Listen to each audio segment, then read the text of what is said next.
Esse é um vídeo da Brasil Paralelo, uma iniciativa apartidária que não aceita um centavo do dinheiro público.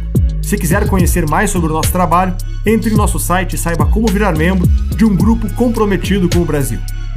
Fique agora com o 5º episódio da série Os 11 Supremos.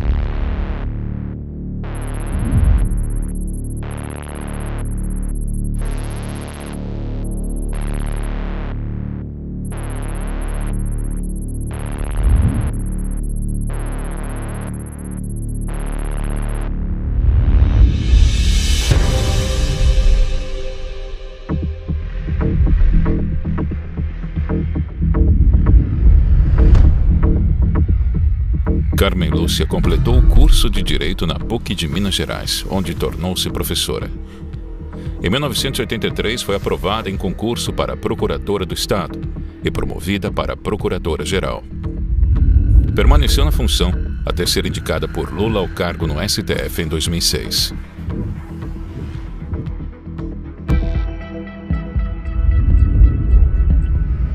Depois de alguns anos conhecendo o ambiente e ganhando experiência como juíza do Supremo, processos do mensalão chegavam à sua mesa.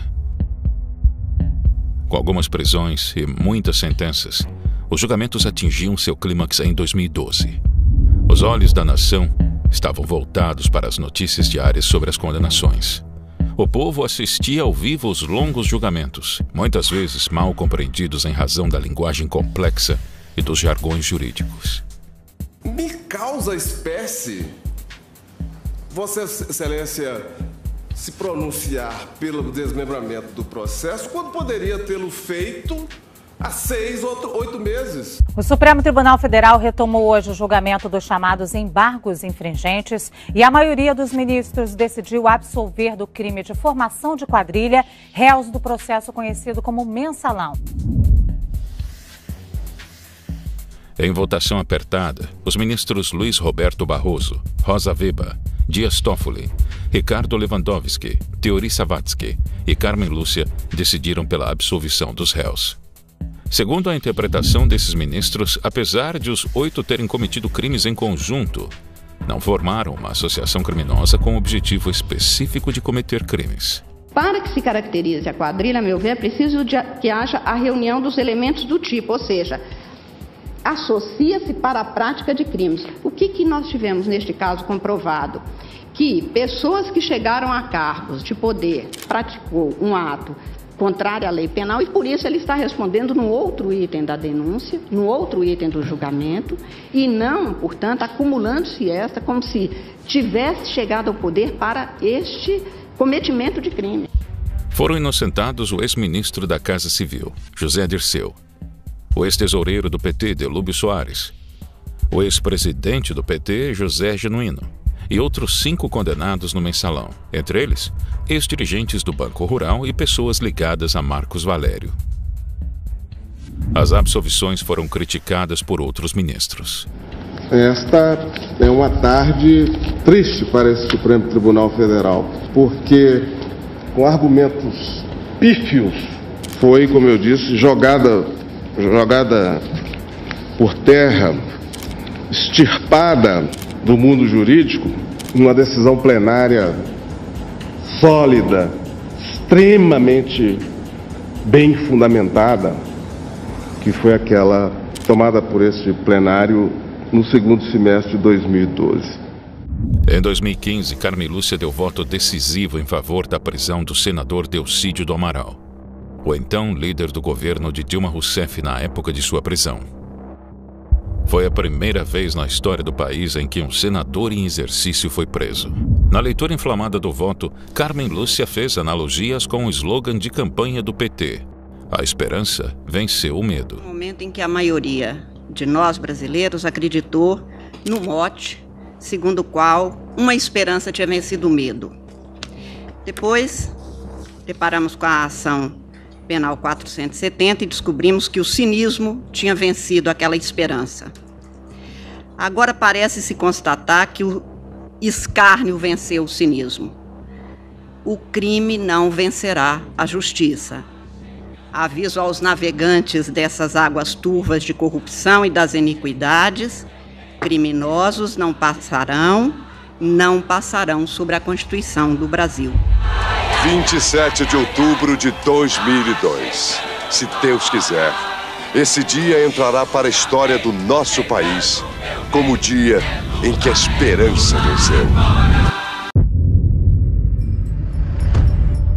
Depois de ter alegado um compromisso contra a corrupção, votou a favor da prisão para condenados em segunda instância.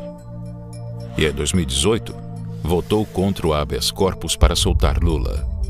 A presidente do Supremo Tribunal Federal, ministra Carmen Lúcia, afirmou que usar o caso do ex-presidente Lula para mudar o cumprimento de pena depois da condenação em segunda instância seria apequenar a corte.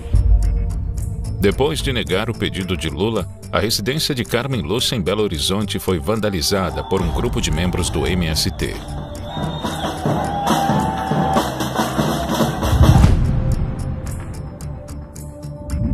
Segundo relatos de vizinhos, 4 ônibus teriam parado no local. Pessoas mascaradas desceram dos veículos e jogaram a tinta no edifício. Em uma de suas redes sociais, o Movimento dos Trabalhadores Rurais Sem Terra, MST, assumiu a autoria do ataque em conjunto com o Levante Popular da Juventude. No post, o movimento disse que cerca de 450 integrantes chegaram por volta das 16h20 em frente ao prédio da ministra. No texto, ele descreve que foram atiradas bombas de tintas e feitas pichações nos muros e calçadas do prédio, onde a golpista reside numa cobertura. Posteriormente, o MST negou a autoria. O motivo do vandalismo foi o voto contra o habeas corpus do ex-presidente e ex-presidiário Luiz Inácio. Somente 2 integrantes do MST foram presos pelo ocorrido. A Polícia Militar informou que prendeu 2 suspeitos de envolvimento na pichação do prédio onde a ministra Carmen Lúcia tem um apartamento em Belo Horizonte. Os 2 estavam em um ônibus do MST. A polícia também apreendeu 4 facões, 2 facas e 6 porretes de madeira. Apesar de seu voto, Lula seria solto no ano seguinte por uma decisão do Supremo.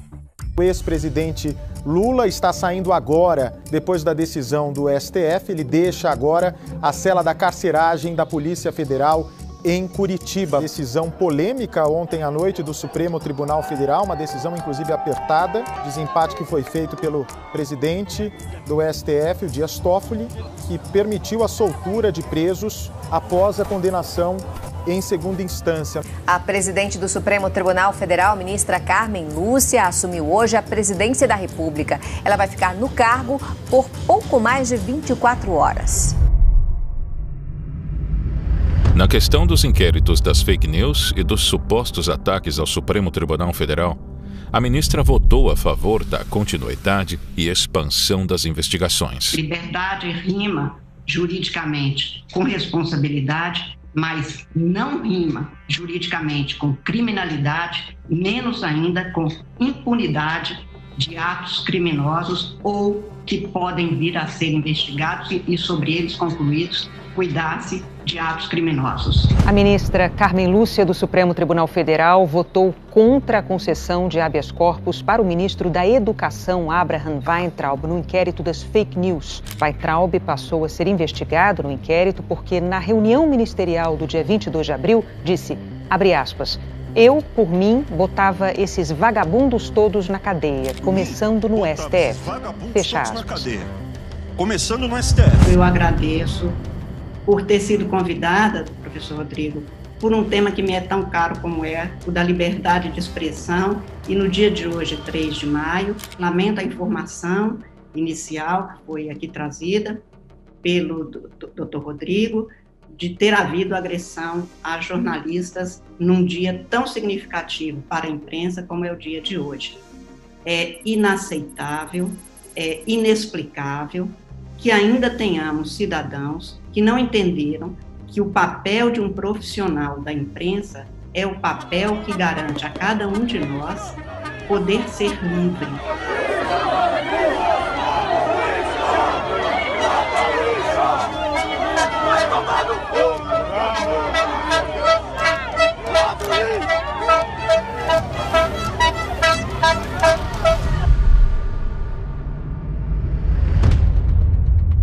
Em entrevista recente, a ministra falou sobre a reação dos governantes à pandemia.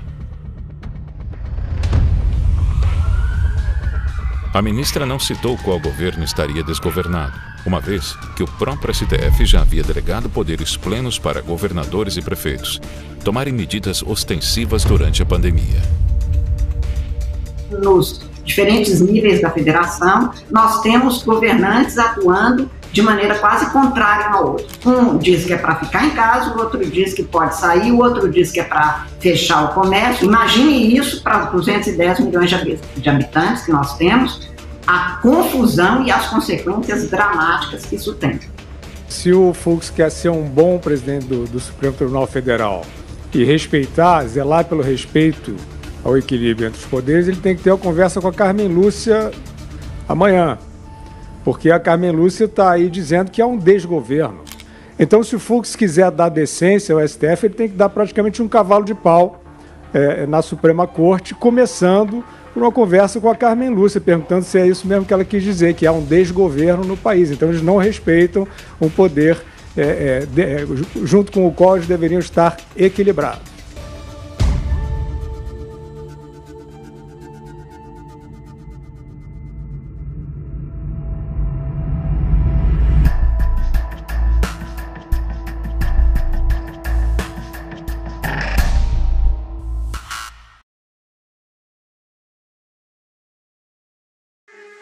Esse é um vídeo da Brasil Paralelo, uma iniciativa apartidária que não aceita um centavo do dinheiro público.